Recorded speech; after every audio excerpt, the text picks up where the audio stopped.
안녕하세요, 호야입니다. 부푼 꿈을 가지고 시작한 제주도 게스트하우스가 코로나라는 천지지변을 만나 위기에 봉착한 지 어느덧 4개월이 지나고 있습니다. 그 4개월 동안 제주도는 정말 피가 말리는 상황이었습니다. 왜냐면 제주도라는 곳이 관광으로 특화된 곳이기 때문에 외부에서 유입이 안 되면 거의 내수는 쉽지 않은 그런 동네죠. 그러다 보니까 관광객을 대상으로 하는 숙박업을 하시는 분들은 정말 힘든 나날의 연속이었습니다.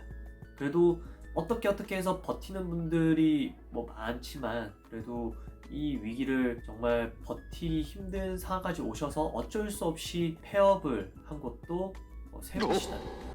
사실 저희 몽땡 연구소가 위치하고 있는 동네가 게스트하우스가 많지는 않거든요. 그런 곳에서 세 곳이나 폐업을 했다는 것 자체가 정말 큰 위기에 있다, 위기 상황 속에 있다라는 것을 반증해주는 근거이지 않을까 생각을 해봐요. 그래서 그런 폐업 소식을 들으면서 정말 한숨밖에 안 나오더라고요. 저렇게 우리도 되지 않을까, 그렇게 되지 않도록 좀 더 정신을 단단히 챙겨야겠다라고 저 친구랑 저랑 이제 스스로 그런 다짐을 하기도 했습니다. 그나마 최근 들어서 다행인 것은 제주도로 여행을 오시는 분들의 숫자가 많이 늘어나고 있다라고 소식이 좀 들려오더라고요. 물론 이제 이런 운영 정상화까지는 턱없이 부족한 수치입니다. 그래도 외부에서 유입이 조금씩 늘고 있다는 것은 저희가 그래도 버틸 수 있는 정도의 관광객들이 온다라고 이제 생각이 들기 때문에 그나마 작은 이제 희망의 불씨라고 좀 생각이 듭니다. 저희 게스트하우스는 이런 위기 속에서 버티기 위해서 정말 다양한 서비스를 개발했고 제공을 했거든요. 그러다 보니까 다행스럽게도 적자는 면할 수 있었습니다. 이렇게 이제 좀 다양한 프로모션을 이제 생각한 이유는 여기는 버틸 수 있는 최소한의 원동력이라도 마련하자라고 생각을 했기 때문에 이러한 결과를 받아볼 수 있지 않았을까 생각을 해봐요. 아무튼 이러한 상황 속에서 네이버는 숙박 예약 화면을 변화를 좀 줬습니다. 바로 예약자 수를 삭제한 것이죠. 그리고 현재는 평점이랑 리뷰 수만 뜨고 있는 중입니다. 그렇다면 이 예약자 수가 사라지면서 과연 어떠한 장단점이 있을까를 좀 말씀드려 보려고 하는데, 순전히 이제 게스트하우스나 숙박업을 운영하는 그 운영자 측면에서 말씀을 좀 드리는 거니까 이 점 참고해 주시고 들어봐 주시면 감사하겠습니다. 장점은 그 예약자 수에 따른 스트레스가 사라진다는 거죠. 예약자 수가 이제 최대치는 플러스 99거든요. 그래서 이 99를 맞추기 위해서 정말 노력을 많이 했던 것 같아요. 그리고 만약 이것이 안 채워지면은 스트레스를 좀 생각보다 많이 받았거든요. 그리고 저희는 이 예약자 수가 손님이 많다 적다에 대한 척도로 이제 판단을 했기 때문에 다른 곳에 비해서 또 예약자 수가 적으면은 우리가 왠지 뒤처지지 않나라는 또 생각이 또 들고 이것을 위해서 노력을 해야겠다라고 채찍질을 하기도 했습니다.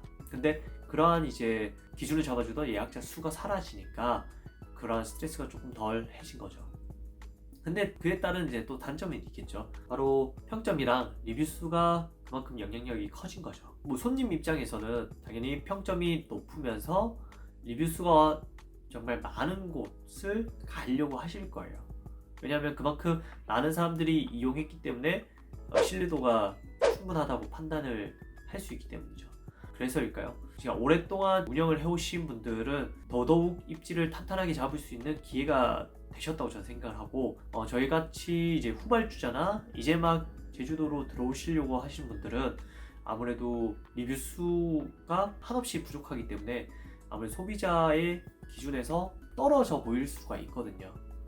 그래서 좀 불리한 이제 스타트 라인을 가지고 영업을 해야 되는 상황이 된 거죠.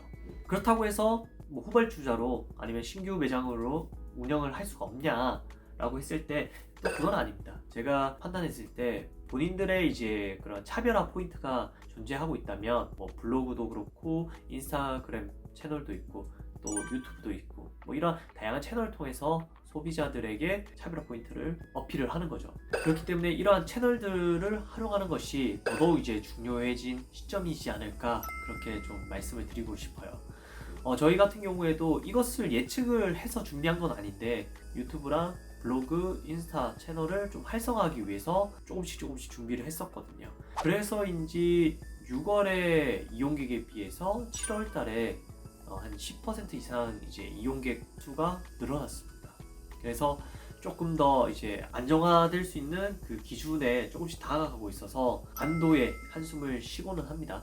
물론 이제 아직까지도 부족하죠. 그래서 저희의 생각했던 그 기준에 다가가기 위해서 다양한 서비스와 홍보 채널의 활성화를 적극적으로 활용하려고 합니다. 아무튼 제주도가 많이 힘들어요. 네, 그래서 아마 저와 같은 이제 위기 속에서 어렵게 버티는 분들이 많으실 텐데 힘내셨으면 좋겠고, 혹시 이 컨텐츠를 보시는 분들 중에서 휴가를 계획하고 계신다면 제주도를 한 번 더 생각해 봐 주시면 정말 감사하겠습니다. 오늘은 여기까지 이야기를 하도록 하겠습니다. 다음에도 다양한 이제 창업 관련된 이야기를 가지고 여러분들 앞에 오도록 하겠습니다. 그럼 안녕.